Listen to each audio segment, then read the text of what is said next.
L'histoire que nous allons vous raconter maintenant commence dans le 8e arrondissement de Lyon et se termine aux archives départementales de l'Ain.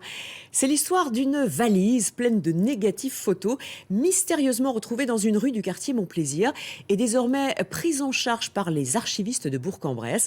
Et derrière les clichés du siècle dernier, il y a la passion d'un photographe, Victor Barbe. Franck Grasso et Morgane Plouchard nous racontent cette belle histoire.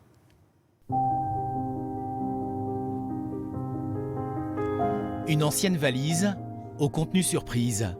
Elle renferme des éléments du passé, des bribes de vie de la première moitié du XXe siècle.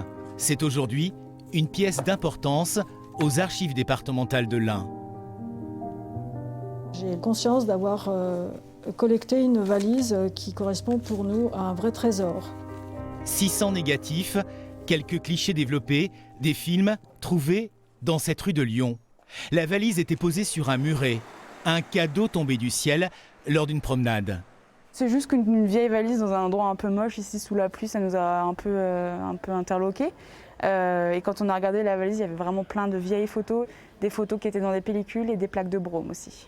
La famille à l'origine de la découverte a cherché à recoller les pièces du puzzle en partant d'un nom inscrit sur une pochette, Victor Barbe. C'est ainsi que la valise est arrivée dans l'Ain, où le photographe avait déjà un fonds archivé. En 1942, il monte un atelier photo, ce qui lui permet de pouvoir avoir des pellicules. Et c'est grâce à ça que l'on a ces témoignages, à la fois pour sa famille, mais également pour tout ce qui se passe autour de lui. Avec son appareil photo ou sa petite caméra, Victor Barbe est devenu le témoin d'une France en guerre. Durant l'occupation allemande, il aura été l'un des rares photographes du Pays de Gex à la frontière suisse. J'ai retrouvé dans la valise le négatif d'un des tirages que l'on avait déjà. Les résistants mettaient des clous sur les routes pour ralentir la progression des Allemands ou pour les embêter. Et donc, parfois, les Allemands obligeaient la population à balayer les routes.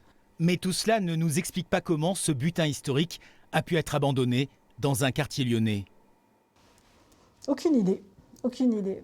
Je suis en lien avec la famille Barbe pour essayer de trouver une explication réaliste et plausible. La valise est aujourd'hui à l'abri, gardant des souvenirs tout en gardant son secret.